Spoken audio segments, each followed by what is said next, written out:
เว้ย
ยกมือ10 นิ้ว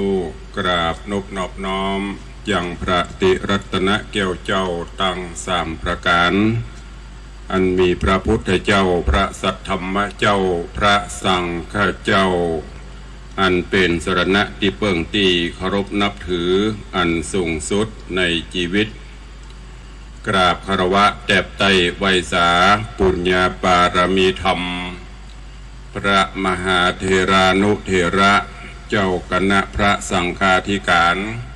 ภิกขุสงฆ์สามเณรจุตนจุองค์โดยความเคารพเจ เจริญสุขเจริญปอนญาติโยมศรัทธาสาธุชนตินจองห้องวัดจุหนุ่มเท่าใจยิงก็ขอน้อมต้อนรับทุกท่านเข้าสู่รายการมรดกธรรมกำเมืองทางสถานีวิทยุกระจายเสียงพระพุทธศาสนาแห่งชาติและสังคมคลื่นเพื่อการศึกษาพระพุทธศาสนาและวัฒนธรรมคลื่นวิทยุสีขาวเพื่อเจ้าประชาส่งสัญญาณออกอากาศจากสถานีวิทยุวัดฝ่ายหินตำบลสุเทพอำเภอเมืองจังหวัดเชียงใหม่สถานีวิทยุวัดหนองกายตำบลสันปะยางอำเภอแม่แตงจังหวัดเชียงใหม่สถานีวิทยุ CM77 วิทยุอินเทอร์เน็ตล้านนาสถานีวิทยุพระพุทธศาสนาจังหวัดเชียงรายสถานีวิทยุคลื่นพระพุทธศาสนาและจริยธรรม FM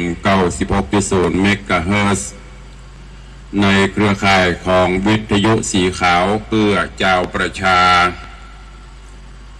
โดยเมตตาอนุเคราะห์ถวายเวลาถึงท่านผู้อำนวยการคือท่านเจ้าจันทร์พระครูอภิวัฒนวิกรมผอ.ของคลื่นวิทยุสีขาวและท่านผู้อำนวยการในเครือข่ายทุกสถานีอันประกอบไปด้วยสถานีวิทยุบ้านทุ่งเรดิโออำเภอสันปะตองจังหวัดเชียงใหม่สถานีวิทยุชุมชนวัดห้วยตองซับอำเภอจอมตองจังหวัดเชียงใหม่สถานีวิทยุเวียงป่าเป้าเรดิโออำเภอเวียงป่าเป้าจังหวัดเชียงรายสถานีวิทยุคณะสงฆ์อำเภอฝางจังหวัดเชียงใหม่สถานีวิทยุมนต์เสียงธรรมวัดบุพารามอำเภอแม่แจ่มจังหวัดเชียงใหม่สถานีวิทยุชุมชนคนเมืองลี้อำเภอลี้จังหวัดลำพูนสถานีวิทยุเสียงธรรมจากวัดจันทร์อำเภอกัลยาณิวัฒนาจังหวัดเชียงใหม่สถานีวิทยุสีคำเรดิโออำเภอเวียงสาจังหวัดน่าน สถานีวิทยุเสียงใสเรดิโออำเภอตาวังผาจังหวัดน่านสถานีวิทยุชุมชนคนเหนือเขื่อนอำเภอฮอดจังหวัดเชียงใหม่สถานีวิทยุน่านฟ้าเรดิโอตั้งอยู่ณตำบลป่าแดดอำเภอเมืองจังหวัดเชียงใหม่สถานีวิทยุวิทยาลัยสงฆ์นครลำปางวัดบุญญาวาสวิหารอำเภอเมืองจังหวัดลำปางสถานีวิทยุแดนดินถิ่นล้านนาอำเภอสันปะตองจังหวัดเชียงใหม่และสถานีวิทยุล้านนาเรดิโออำเภอโสปราบจังหวัดลำปางตลอดจนวิทยุชุมชนเสียงต่ำสายออกกระจายข่าวตามวัดตามวาตามหมู่บ้านต่างๆที่ท่านผู้อำนวยการครูบาอาจารย์ได้เมตตาถวายเวลาคือกับทางรายการในวันนี้รายการนี้ดำเนินโดยกล่าวกับผมอาตมภาพพระครูวิสิทธิ์ศรีลาภรณ์เจ้าคณะตำบลป่าแดดเจ้าอาวาสวัดวังสิงคำตำบลป่าแดดอำเภอเมืองจังหวัดเชียงใหม่เป็นผู้ดำเนินรายการปกติวันนี้ต้องขอสุมาพี่น้องญาติโยมที่ฟังคลื่นปกติของวัดฝ่ายหินและเครือข่ายวัดฝ่ายหินที่ฟังพระธรรมเทศนาจุมป่าสี่ต้นก็อันนั้นเป็นเทปรายการวันนี้ปะกันในเสียงสดสดจากเตายำเช้าต้องขอสุมาเนื่องรู้สึกทางอินเทอร์เน็ตจะมีปัญหาหมูเป็นอย่างตอนนี้ท่านพอกำลังเช็คมันบ่แบบหมูมันเป็นอะไรอย่างตรวจพบเนื้อหาที่ไม่ตรงกัน ก็บ่ได้ยุ่งบ่ได้คุยอย่างมันทราบอย่างเด้อกับโน้ตบุ๊กตัวนี้นะใช้เฉพาะถ่ายทอดสดอย่างเดียวแต่หมูมันเป็นอย่างอินเทอร์เน็ตเกี่ยวกับทางสัญญาณเพราะมันไปทางอากาศ แต่ว่าทางสถานีวิทยุคงบ่มีปัญหารู้สึกว่าทางอินเทอร์เน็ตตอนนี้ท่านผอ.กำลังแก้ไขต้องขอกราบขอบพระคุณนะกับท่านอาจารย์พระครูสมุขวิสุวัฒน์วรกิโจท่านเจ้าอาวาสวัดฝ่ายหินผู้อำนวยการสถานีแม่ข่ายลับลิงสัญญาณไปทั่วในวันนี้ก็วันพุธนี้ก็จะเป็นวันสังขารล่องแต่ว่าบางที่บางแห่งเพิ่นก็เอาวันนี้แต่ตามปกติดังที่ได้นำเรียนนำแจ้งให้กับทุกท่านเนอะวันที่14วันพฤหัสบดีที่14เมษายนเวลา9:51 นาที12 วินาทีเป็นวันที่เป็นว่าวันสังขารล่องคือเป็นวันราศีมีนย้ายเข้าสู่ราศีเมษเนี่ยตามที่เปิ้นคำนวณเลิกผ่านาทีอันนี้ก็นำมามาจาซ้ำคือกับญาติโยมทั้งหลายได้เข้าใจส่วนการจะทำบุญส่วนตานนั่นก็สุดแล้วแต่ที่จะไปกันอย่างที่ตุลุงได้บอกไปครูบาอาจารย์ได้บอกไปเพราะว่าเพิ่นถือว่าเป็นเทศกาลสงกรานต์เริ่มตั้งแต่วันที่13เป็นต้นไปส่วนที่เฮาใครที่ถือเลิกผ่านาทีตามโหนตามปกติอันนั้นก็ยึดตามปกติที่เปิ้นคำนวณเอานะจะไปเอามาเป็นข้อขัดแย้งกันปีใหม่แล้วก็จะเป็นเช่นนี้ไปอีกปุณสาวกว่าปีถึงจะมีการขับเคลื่อนคล้ายย้ายไปก็4-5 ปีมานี่ละที่ยังเป็นตีทกเถียงกัน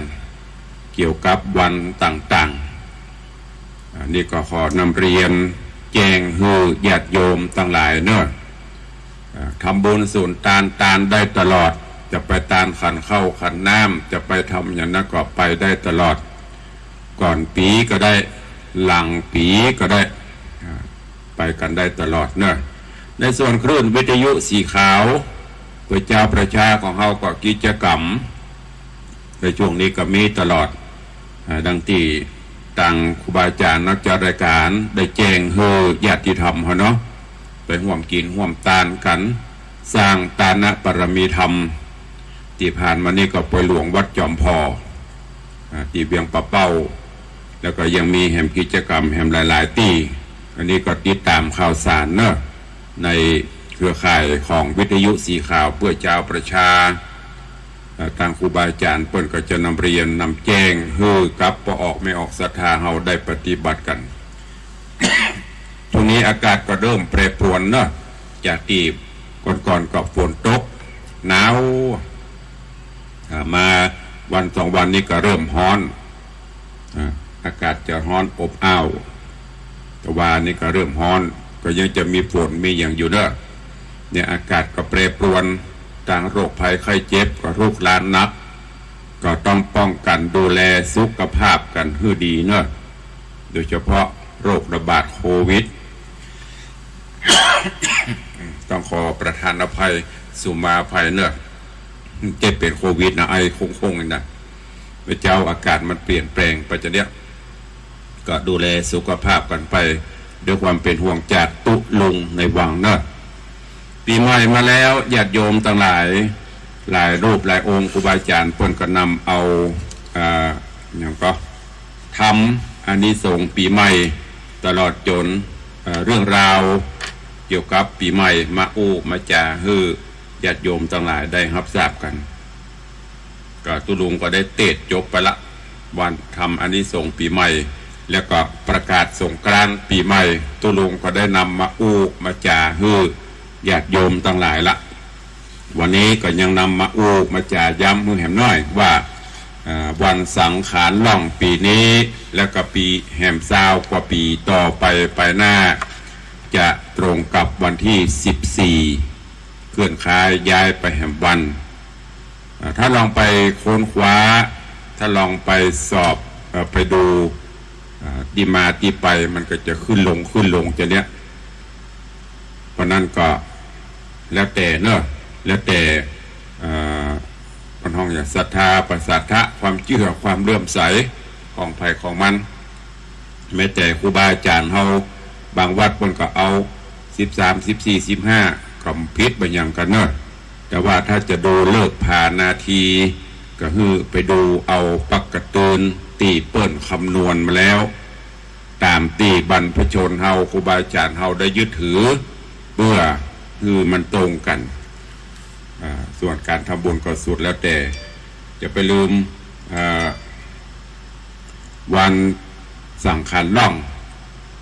ตามปกติคือวันพุธนี้ล่องกี่โมงเวลาเท่าใดเคลื่อนย้ายราศีมีนย้ายสู่ราศีเมษเวลาเท่าใดตะกี้ตุลงก็บอกไปกำละ9 โมงนะ9 โมง 51 นาที12 วินาทีเกือบจะ10 โมงสังขารเคลื่อนย้ายไปไปจะจิบทบจะจิสะโปกจิแก๊สจิอย่างก็วันพุธเป็นวันสังขารล่องก็แจ้งคือกับทุกท่านโดยได้สละสลงส่งน้ำส่งท่าอย่างนั้น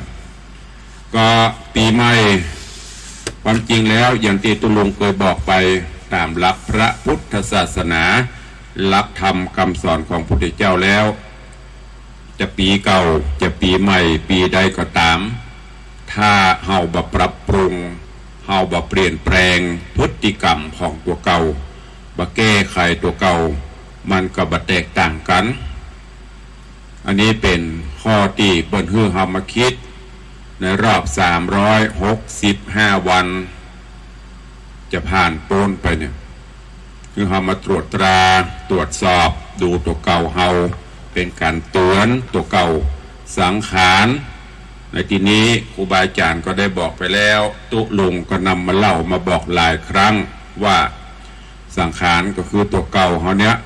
แก่ไปแห่งปีหนึ่งเสี่ยงกันไปแห่งปีหนึ่งมดกันไปแห่งปีหนึ่งพอถึงวันสังขารล่องเพื่อมาตรวจตราตรวจสอบดูในรอบปีที่ผ่านมานั่นมันเป็นจะไดอย่างที่เพิ่นบอกว่าเปลี่ยนพศใหม่ก็ดีเปลี่ยนศักราชใหม่ก็ดีเลิกผ่านนาทีใหม่ก็ดีเพิ่นถามว่าเปลี่ยนปีใหม่และเปลี่ยนใจกันหรือยังอันเนี้ยเป็นคำถามจุดมุ่งหมายประสงค์คือเปลี่ยนใจเปลี่ยนความคิดเปลี่ยนการดำเนินชีวิตที่มันผิดพลาดไปคือมันถูกต้องอันยังที่เป็นอุปสรรคในรอบปีที่ผ่านมาเราก็เปลี่ยนหัดมีความคิดเริ่มใหม่ๆขึ้นมาแต่ความคิดเก่าๆรู้จักส่งเสริมบุคลิกใหม่ๆคือดีงามแจ่มใสขึ้นต้องบอกว่าวิธีการเปลี่ยนก็คือปฏิบัตินั่นก็คือ1. มองโลกในแง่ดี 2. มีเมตตา 3. บ่อิจฉาริษยาไผ 4. ให้อภัยซึ่งกันและกันถ้าเรารู้จักปรับปรุงเปลี่ยนแปลงในหลักๆ4อย่างนี้นี่ก็คือปีใหม่ตัวใหม่4วิธีเนี้ยมั่นใจว่าเราจะผ่องใสไพโรจน์จะเกิดความสุขสวัสดีก็จะเกิดฮือกับเราอย่างแน่นอนมองโลกในแง่ดีเป็นจะได้การมองโลกและก็คนอื่นในแง่ดีจะเป็นมงคลต่างความรู้สึกของเราเพราะการมองในโลกในแง่ดีพอคนอื่นดีเราก็ย่อมจะพบแต่สิ่งที่ดีถ้าเราพอในสิ่งที่หายคนอากาศของที่มันอาจจะผิดพลาดบกพร่องในตัวคนอื่นเราก็จะมีแต่เรื่องหายเข้ามาสู่ตนสู่ตัวเราปีใหม่แล้วเราต้องปรับปรุงเปลี่ยนไปเพิ่นบอกว่ามองโลกด้านดีมีผลเห็นคนอื่นดีมีค่าปลุกใจให้เกิดศรัทธาตั้งหน้าทำดีมีคุณมองโลกด้านร้ายกลายกลับใจรับแต่เรื่องเคืองคุณ เหนื่อยหน่ายเลิกร้างทางบุญชีพวุ่นวายแท้แน่เอ่ยตื่นเจ้ามาก็มองโลกในแง่ดีอย่างตีเพลงปนบ้านน่ะหลวงพ่อดีไอ้อย่างก็ดีหมดแม้แต่เพื่อจะมาจุดหัวก็ดีไอ้อย่างก็ดีน่ะจิตใจจะเบิกบานแจ่มใสนั่นก็ฝากไว้กับญาติโยมทั้งหลายแล้วก็หัดมองหัดพอในสิ่งที่ดีๆของคนอื่นมองโลกในแง่ดีเพิ่นบอกว่าถ้าเฮาพออย่างที่ดีๆแล้วมันจะมีคุณกับเฮาพออย่างหันดีแล้วเฮาจะมีความสุขความสุขอยู่ที่ความหันดีคิดดีพูดดีทำดียินดีมีความพอใจดังที่เฮาเคยได้ยินนักปราชญ์ราชบัณฑิตครูบาอาจารย์เพิ่นได้กล่าวไว้ว่าพอใจในสิ่งที่ตนมียินดีในสิ่งที่ตนได้หรือพอใจตามมียินดีตามได้อันเนี้ยจิตใจเฮาจะบ่ฟุ้งซ่านจิตใจเฮาก็จะบ่ได้ร่านร่นหา สุขเพราะความบ่พอใจบ่หันดีบ่ยินดีได้นี่ใครได้นั่นมีนี่ใครมีนั่นก็จะเป็นทุกข์อันนี้ก็ฝากไว้จะไปลืมว่าถ้าเฮามองแต่ดีมันจะมีจิตใจเฮาก็จะเบิกบานจิตใจเฮาก็จะแจ่มใสในโอกาสปีใหม่ไทยเฮามาถึงเนี่ยก็ฮือท่านทั้งหลายมันถามตัวเก่าอยู่เสมอว่าเฮาจะอิจฉาตาฮ้อนอิจฉาริษยากันไปเนี่ยหยังเฮาจะข่มเหงเต่งแปะรังแกกันไปเนี่ยหยังเฮาจะโคดกันไปเนี่ยหยังเฮาจะมาอาฆาตพยาบาทกันไปเนี่ยหยังเฮาจะโกงกันเนี่ยหยังเฮาจะแกล้งกันเนี่ยหยังและเฮาจะประหารฆ่ากันไปเนี่ยใดจะเบียดเบียนกันเบียดเบียนในชีวิตและทรัพย์สินกันไปเนี่ยจะได้นึกแล้วก็ฮือหาคำตอบดูว่ามันได้ประโยชน์อะไรอย่างไปรังแกข่มเหงกันไปโคดกันไปอาฆาตพยาบาทกันมันได้ประโยชน์อย่างที่ไหน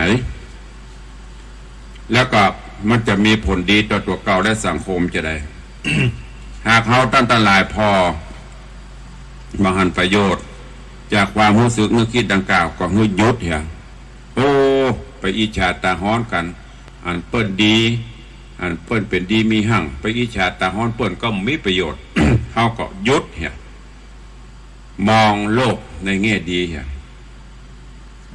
ก็จะเป็นสิ่งที่ดีกับตัวเฮาหยุดกระทำหยุดคิดในสิ่งที่ว่ามาจะไปลืมว่า ทำดีกว่าขอปอนถ้าเฮามัวแต่ไปอ้อนวอนปอนก็บ่มีปอนตึงปีก็คือความดีตลอดไปนั่นน่ะทำดีแล้วก็จะเป็นปอนถ้ทำแต่กรรมดีก็จะทวีขึ้นเรื่อยๆบ่บอกว่าทำใดๆก็ไร้ค่าถ้าเฮาบ่ทำ ทางกุศลคุณงามความดีอย่าไปเมาก็ไปอ้อนไปวอนขอปอนขอสิ่งศักดิ์สิทธิ์ช่วยแต่เฮาปฏิบัติเหมือนอย่างกุที่เป็นที่กำลังฮิตกันเมื่อก่อนก็จะฮิตกันอย่างก็องค์จตุคามรามเทพอ้อนวอนขอหันเปิ้นเอาไปโปรโมทเอากระตกเขาก่อไฟจากนั้นมาเมื่อมันนานก็อย่างไอ้ไข่ไปอ้อนบอนเปิ้นแต่ละวัดแต่ละตีแต่ละแห่งเปิ้นก็เอามาปู่โจมปู่จาไว้กันเดี๋ยวนี้มาใหม่ล่าสุดก็คือท้าวเวสสุวรรณนะถามว่าองค์ต่างๆองค์เทพต่างๆเปิ้นดีก็ดีเฮาต้องเอาปฏิปทานของเปิ้นจะไปกราบไปไหว้ที่ไหนนี่ก็ปากันไปไหว้แต่ไม่ปฏิบัติคนจะเป็นหมื่นคนไปไหว้ไปขอหวยบุญญาบารมีเฮามีมันถึงถูก สร้างคุณงามความดีไปไหว้นั้นไหว้เอาความดีเนอะไม่ใช่ไปไหว้ขอเป็นโดนบันดาลช่วยภัยไปช่วยได้จันไปวันไหนหมู่กี่คนบนสร้างคุณงามความดีไปไม่เบียดเบียนใคร มันกำศีลกินทานตรวจตราคุณงามความดีที่เราทำไปอันเนี้ยเราจะมีความสุขการที่จะมีความสุขคนบอกว่า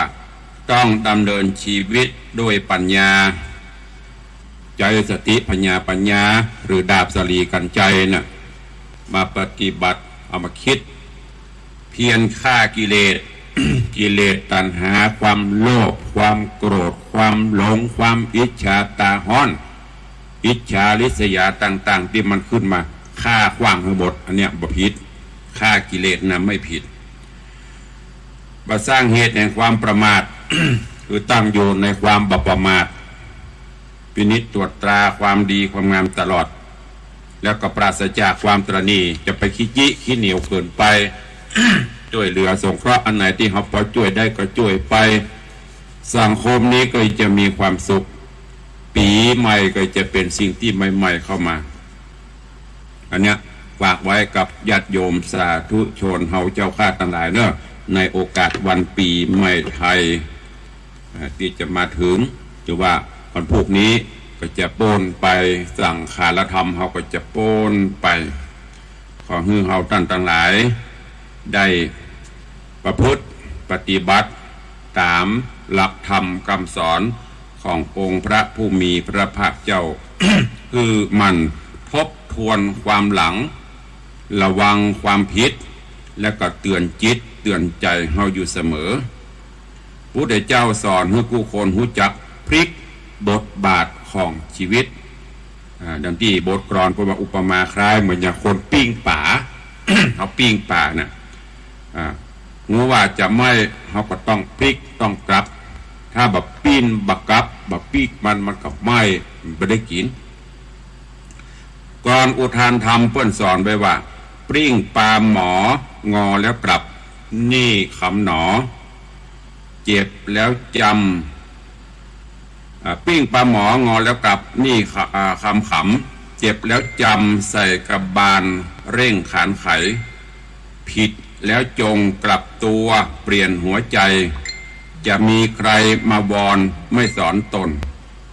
ตนเตือนตนของตนให้พ้นผิด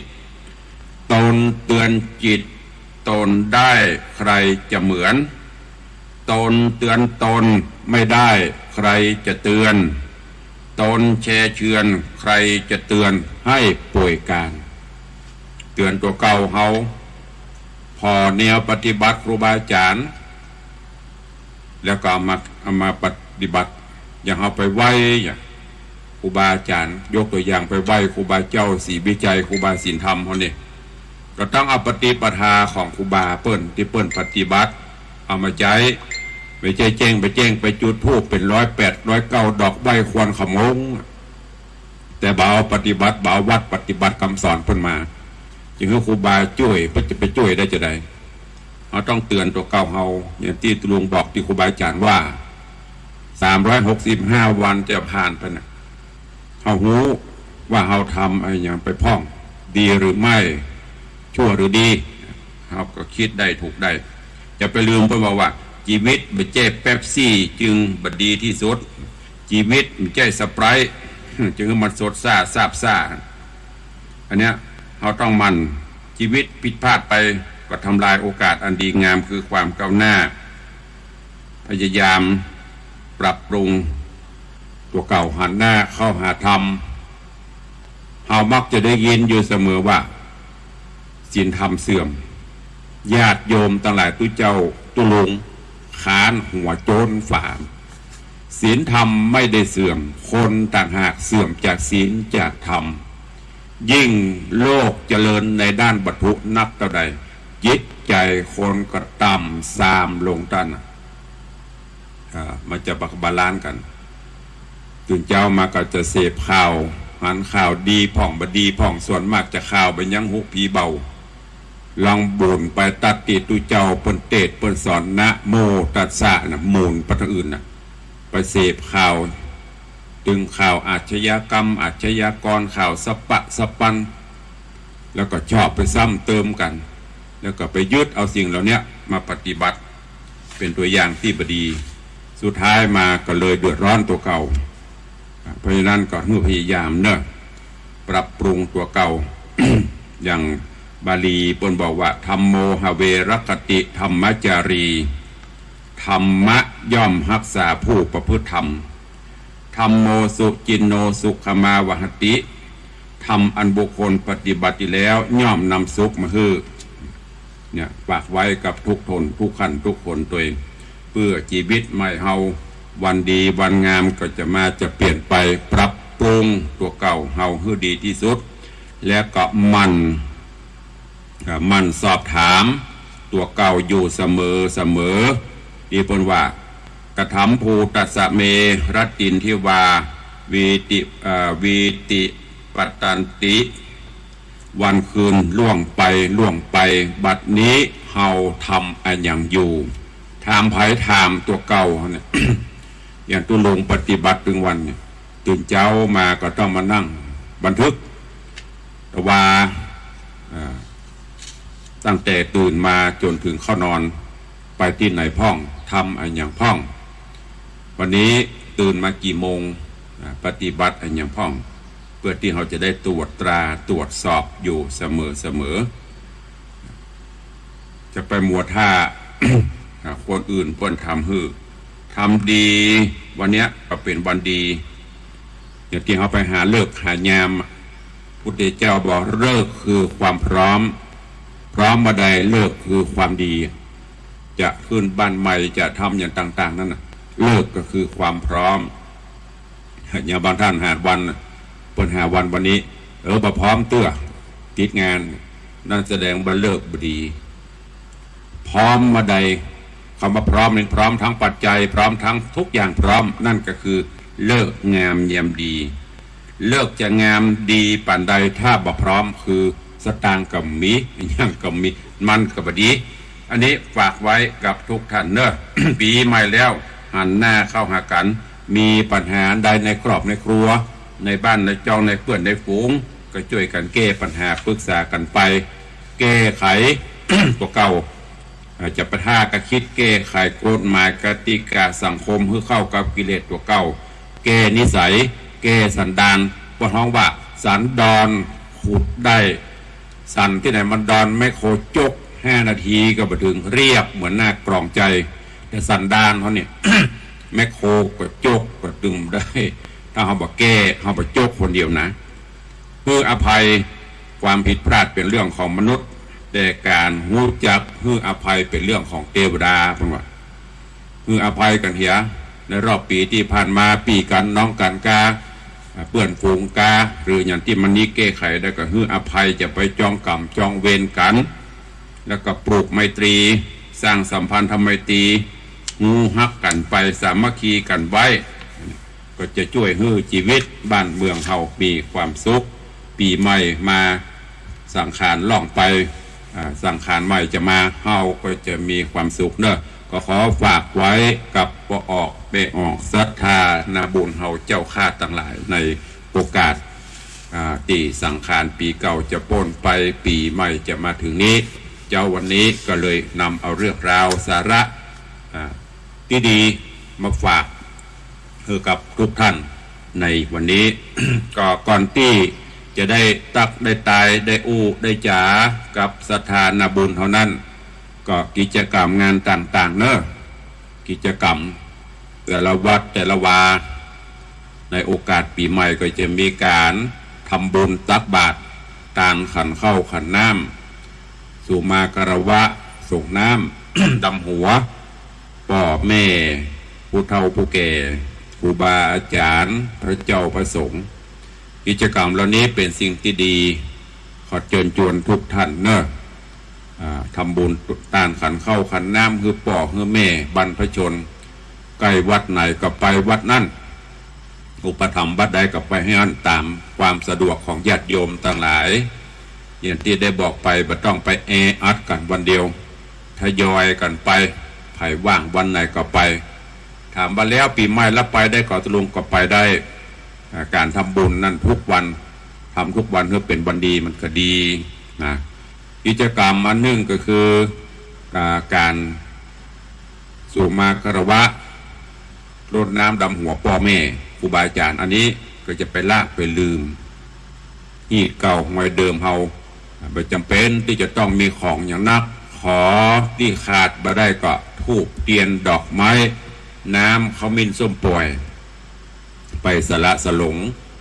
ล้างตีนล้างมือพ่อแม่ขอพรพ่อแม่ครูบาอาจารย์พระเจ้าพระสงฆ์ผู้เคารพนับถือนะก็จะเป็นพละบุญกุศลด้วยกันแล้วแถมมานึ่งประเวณีฮีดหอยแนวปฏิบัติก็คือการตานเจดีย์ทรายตานไม้กำสลีเปิ้นถือว่าเป็นการกำจกชะตากำบารมีกำอายุเพื่ออยู่ดีมีสุขขนทรายเข้าวัดซึ่งประเดี๋ยวนี้ก็เป็นการซื้อเอาเพราะว่าธรรมชาติมันเปลี่ยนไปจะไปขนเข้าวัดโลกมันก็เตือกับได้มันปรับไปตามกาลเวลาเนาะดังนั้นก็เปลี่ยนจะให้จะหอมซื้อซื้อทรายก็ซื้อกับหอมกันได้แต่ละวัดแต่ละวาเนาะใกล้ที่ไหนเขาอุปถัมภ์วันไหนก็ไปกินไปตานห่วมกันไปนี่เพื่อจันลงรักษาไว้ซึ่งวัฒนธรรมประเพณีอันดีงามแล้วก็ตามแห่งอันเรื่องก็คือเปิ้นส่งเคราะห์สะเดาะเคราะห์บ้านเคราะห์จองเคราะห์ตัวเก่าพวกนี้ตามปกติกับวันปากปีวันที่17วันที่17เป็นวันปากปีเจ้ามาเปิ้นก็จะมีการปูโจมปูจาสะเดาะเคราะห์สิ่งเหล่านี้เป็นสิ่งที่ดีที่บรรพชนบรรพบุรุษครูบาอาจารย์เฮาเปิ้นปฏิบัติมาจนสืบทอดมาถึงยุคเฮาทั้งหลายเป็นว่าสืบฮีดสานหอยพ่อกอยประเวณีอันไหนที่มันดีเฮาก็บ่ละเนอะตั้งแต่มีงบประมาณมานี่ประเพณีต่างๆเริ่มจะหาย แล้วก็ 2-3 ปีไม่ได้งบประมาณหายประเพณีก็เริ่มจะหายอย่าไปเอาเหล่านี้มาป้ายไผ่ป้ายมันอันนั้นก็เป็นส่วนของราชการเปิ้นที่เปิ้นเอาคนเท่ามานั่งกะงอกกะแงกเอาของแจกนะเป็นนั่นเป็นนั่นเป็นนั่นแต่ละปีตามงบประมาณแต่ของเฮานี่ไปด้วยศรัทธาไปด้วยความเคารพนับถือจะไปละไปลืมดอกไม้ทูบเทียนไปบ้านอุ้ยแก้วอุ้ยคำอุ้ยแม่อุ้ยอย่างที่เฮาเคยไปผู้เฒ่าผู้แก่ปาลูกปาหลานไปก็จะซื้อกันไปเนอะอันนี้ก็ฝากไว้ขอบคุณอนุโมทนาบุญกับญาติธรรมญาติโยมเนอะที่ได้มาร่วมโมทนาบุญในการปูโจมปูจาไม้กำสลีกำจกชะตาเสริมบารมีธรรมที่ตุลุงได้ประกาศประชาสัมพันธ์เชิญชวนทุกท่านได้ให้ได้หอมได้ห่วมกันมาปีนี้ก็ได้รับสายทานธรรมสายทานบุญ100 กว่าเล่มที่อีป่อยแม่ได้แจ้งความจำนงมาตุลุงก็โต๊ดเอาลายใหม่เอาจื่อไว้หมดนะอาจจะตกหล่นไปพ่องสักน้อยอันนี้ก็ถ้าวันงานวันที่17ประมาณ9 โมงก็จะได้ยื่นโยงองค์การประวัติการข่าวสารคือกับญาติโยมแล้วก็จะได้เอาไม้กำที่ปล่อยแม่เป็นเจ้าภาพไปกำไม้สลีคือกำจกกำใจกำชะตาเสริมบารมีธรรมคือเนอะตลอดจนไม้กำหลวงกำสามัคคี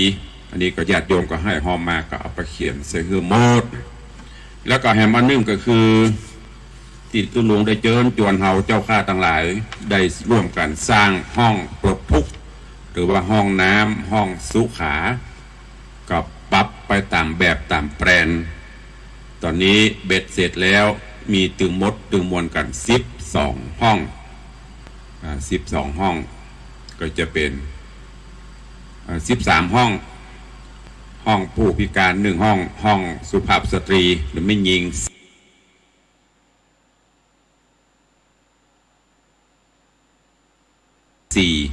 ห้องประจาย4 ห้องพระสงฆ์องค์เนร4ที่แรกได้11เดี๋ยวนี้ขยับไปตามสถาปนิกเพื่อใจพื้นที่ให้คุ้มค่าตั้นผู้ใดจะร่วมสร้างห้องปลดทุกข์เจริญปอนเจิญเนอะตามเจตนาก็ไปใจตันให้แปลงห้องเป็นห้องเป็นเจ้าภาพคนเดียวก็ห้องละ 50,000 บาทห้องละ 50,000บ่เป็น 50,000จะห้องเท่าใดก็สุดแล้วแต่เนอะ ขอบคุณอนุโมทนาบุญตัวเองก่อนที่จะได้ไปตักไปตายตั้งหน้าใหม่ก็ขออนุญาต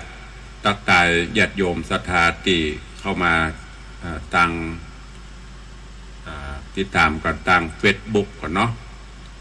เจริญปอนคุโยมสรินทิพย์บุญเลิศเจริญปอนโยมปินันจรันปิยะจันเนอะ เจริญปอนโยมปเลี้ยงธนวัฒน์แม่เลี้ยงทัดพิชาสุสิงคำแล้วก็มียายเพลินเปื้อนเกษตรถวายนมัสการปีใหม่ท่านเจ้าจันทร์พระครูสิริวชิโรภาสวัดสันปะวัดป่าม่วงสันป่าฝ้าย ถวายความเคารพท่านอาจารย์วัดจันทร์เนอะวัดจันทร์กัลยาณิวัฒนาเข้ามาติดตามต่างเฟซบุ๊กตัวเอง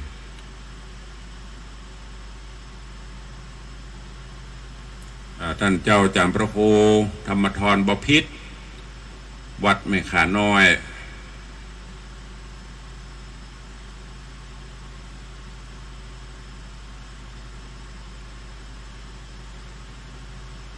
แล้วก็กราบถวายความเคารพตุลุงปะเงะเวียงปะเป่าเนอะเพิ่นบอกฟังอยู่เนอะครับหลวงพ่อวันสังขารล่องอย่างนี้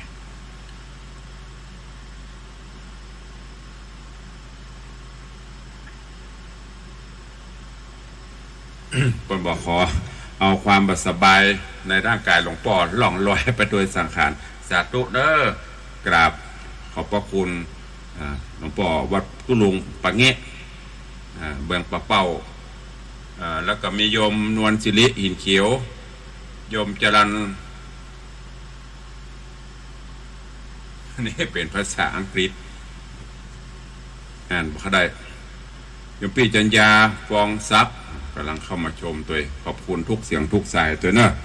ก็เวลาก็ไปเรื่อยๆเนาะเอาละจะได้เปิดหน้าไม้เพื่ออีป้อยแม่ให้ตาลทรายตาลไม่กำก็ดีร่วมโมทนาบุญกับตุลุงในวังเนอะ ใครจะห่วมก็เข้ามาได้ในตอนนี้จะได้จดอะไรหมายเอาชื่อหรือจะตัดจะตายคือแจ้งผลการรับฟัง ก็จะเดินปอนเข้ามาได้เนอะ0817836540ใครจะตานใครจะห่วมอย่างก็เข้ามาได้เนอะขอบคุณอนุโมทนาบุญโยมปี้สุกระอิสรภาพโยมนิคมอินตะเปียร่วมถวายตาลไม้กำทรายโยมแม่จันดีใจแสงหมู่บ้านไทยสมุทรร่วมโมทนาบุญตาลไม้กำ1 เล่มแล้วก็ร่วมทำบุญสร้างห้องน้ำ1,000 บาทโยมปี้พวงบุกผาตันทาร่วมทำบุญไม้กำ100สาย100ห้องน้ำ100โยมแม่ละดาตนตรงบ้านดงแม่ริมเนอะร่วมทำบุญไม้กำ1 เล่มห้องน้ำ500สาย100โยมประสิทธิ์บัวมะลิร่วมทำบุญไม้กำ1 เล่มโยมเสาคำโยมปีแนนที่ร่วมทำบุญทรายเจริญปอน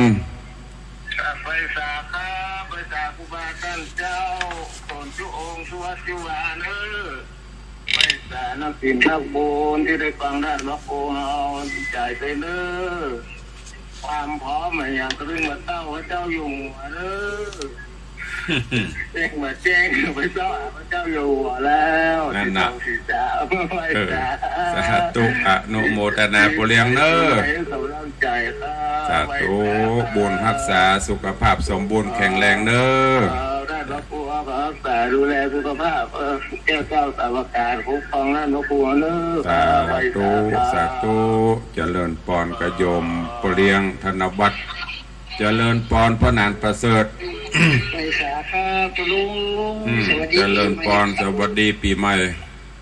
คุณรู้อยู่ดีมีชุกไปจุกนี่นะไปจุกในใจอายุวันยืนยาวเป็นลมใช้แก่วัชุกกลับไปครับสาธุขอบคุณพระนานประเสริฐจะนั่นเจริญปอนพระเจ้าทุลุงวัดต่างวันสีคามจะกินก้อยโอ้ก้อยชาบเสมออยู่กับเจ้าอันบักกินแต่ฉัน จะฉันอยู่แต่บักกิน มีกรรมัด เพราะว่าใส่บาตรจะไปถามตุ๊จะมีจำบ้านน้องนั้นมีสำเมิงพุ่นน่ะเด็กว่าไปตามสมังมาล่ามาต้องมาเนี่ยมาต้องมาถึงบัตรตันได้ข้ามคืนมดกล้วยอบกล้วยฉาบมีก็เอามาสาธุอนุโมทนาขอบคุณโยมแม่อินจากเสมิงเพื่อนเอากล้วยฉาบกล้วยอบน้ำผึ้งอร่อยโดยเฉพาะกล้วยอบน้ำผึ้งนี่เหมาะเอามาเถอะแปลงดีเขาหาตัวเอาสายต่อไปเด้อใครจะอุดโดยก็เข้ามาขอบคุณกับโยมเอาแม่ปันว่าจะได้ถ้าทำว่าปูกัมเนี่ยวันที่17วันที่17จะกำเนอะทานของสองหล่องวันผูกสังขารล่องวันผูกเอาที่16นี่แหละปัญญาวันที่16ที่17วันปากปีกำมา16กับ17จะกำเนอะสาธุเจริญปอนสายต่อไปใครจะอูดโดยก็เข้ามาเนอะขอบคุณโยมพ่ออเนกโยมแม่มณีโยมอนันต์บิญญารัตน์นี่ก็ร่วมทบุญไม่กำโยมแม่สถาพรพัฒนานุกูลหรือแม่บัวครี่แม่บัวครี่สถาพรพัฒนานุกูลดอยสุเตพพร้อมครอบครัวนี่ก็ร่วมเป็นเจ้าภาพไม่กำแม่บัวจินคำก่อร่วมเป็นเจ้าภาพไม่กำ2 เล่มโยมแม่ทองทิพย์วรรณภา วิเวกวรรณรามร่วมทบุญไม่กำ1 เล่มทราย200ขอบคุณอนุโมทนาบุญตัวเอาพ่อนานว่าจะได้ฮัลโหลนั่นถ้าจะงงกะกดเข้ามาละไผ่งูจุเดอยู่เยเหลือเวลาอีก7 นาทีสุดท้ายใครจะจะกับตุลุงเข้ามาได้เนอะหรือจะร่วมโมทนาบุญตันไม่กำตันทรายก็ยังมีเวลาเหลืออยู่เนอะเข้ามาได้ 0817836540 วันนี้สดร้อนจากเตา เจริญปอนสาธุเจ้าตุลุงขอจะไปโหงงานนักเนอขอหายโรคหายภัยนะตุลุงเนอมันมีโรคภัยกับมีโรคกับมีมีอย่างสบายมากายงอนไปกับกายงอนมาจุดๆแล้วก็จดยาเข้าไปอย่างนี่เหมือนกันรถจดอันฟ้าทลายโจรต้มกินเนี่ยเพราะว่าอย่างก็มาเป็นกับมาเป็นเพราะอย่ามาเป็นมาตรวจไม่ได้ทานหัวดันสวกเพราะเจ็บเสียบเปาะมาสวกเป็นอย่างจะมาเจาะว่าแต่เนาะมันจะเป็นก็ความเป็นอะไรจะเกิดมันก็เกิดอะไรจะดับมันก็ดับยมแม่ก็ว่าร้อนจังมันพอมาเนาะ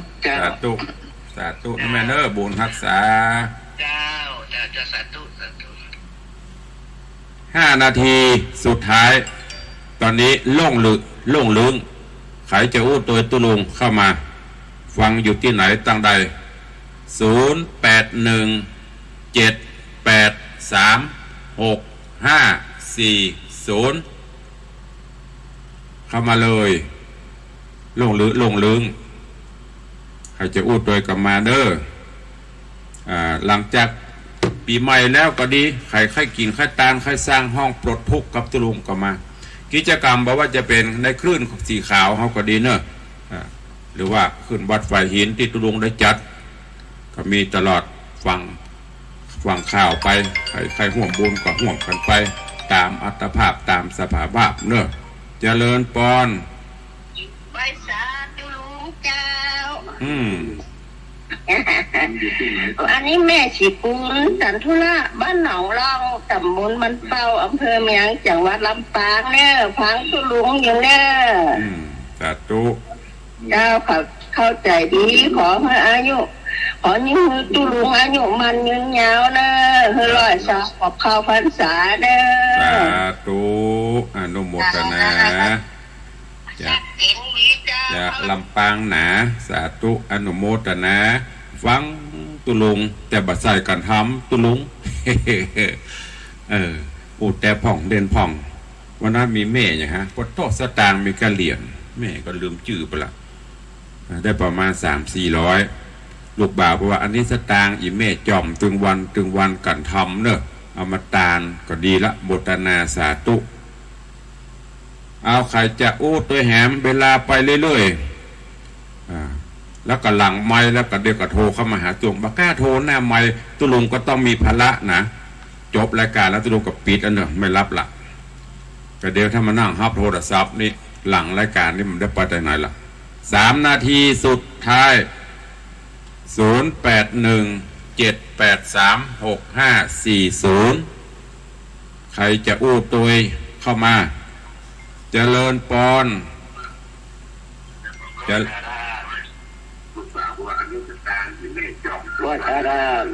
ไม่ได้ยินแล้วว่าเลยพ่อจะแดงบ้านพ่อจะลาลีวางลำไยกันท่าไม่เขาทุกเข้าใจดีม่วนใจดีครับผมได้การทำตะไดได้กันทำตะไดสบายสาธุอนุโมทนาเนอบุญภาคษาสาธุ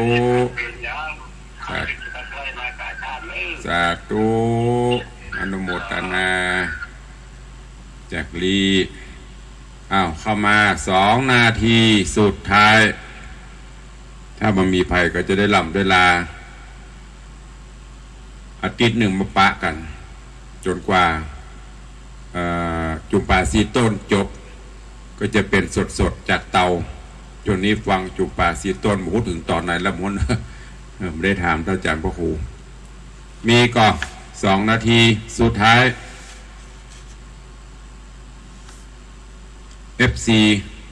FC ของเอามันแบบหลายของปุ่นของตุลุงยองกาของอาจารย์พระครูปุ่นกานี่โอ้จะมาเจ้าฟังลกของตุลุงในวังเขาว่าก่ายละได้ยินเมินละนี่ลงหนีกันไปหมดละให้ฟังก่ายกันเตื้อเจริญปอน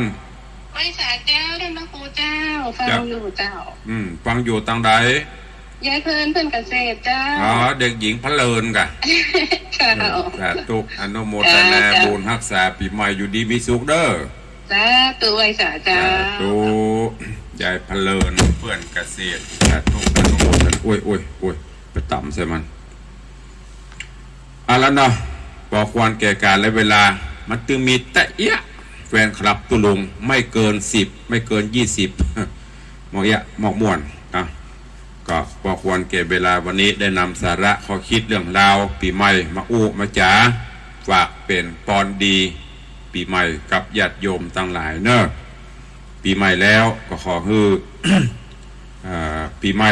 ปีใหม่แล้วปีใหม่จะมาวันพุธนี้เป็นวันสังขารธรรมสังขารล่องก็ขอให้โรคภัยไข้เจ็บอุบัติเหตุเพศภัยสิ่งอัปมงคลชั่วร้ายในบ้านในจองในตนในตัวของพอออกไม่ออกศรัทธากูบ้านกูจองกูวัดกูว่ากูตี้กูโหนกูแหงเนอะตลอดจนโรคโควิดโคแวดโคอย่างต่างๆนี่ขอปู่สังขารญาติสังขารเอาไปไกลๆเนอะแต่นี้ไปก็ขอความสุขสวัสดีบังเกิดมีกับครูบาอาจารย์ท่านเจ้าตลอดจนพอออกไม่ออกศรัทธานาบุญเนอะ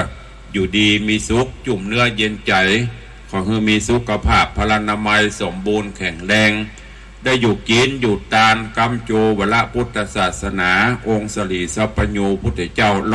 199 ขวบเข้าวสาเนอะอยู่ดีมีสุขมาการจุตนจุองค์จุผู้จุคนคิดเงินได้เงินคิดทองได้ทองสมปองปรารถนาเป็นที่ฮักใคร่ของมนุษย์และเทวดาเดินทางไปแห่งหนตำบลใดก็ขอแกล้วกราดปลอดภัยประกอบอาชีพธุรกิจกิจการใดๆก็ขอให้สำเร็จผลสมมโนในไฟอ้างเหมือนกันทุกท่านทุกคนเนอะจัตตารโอธรรมาวัฏันติอายุวันโนสุขัง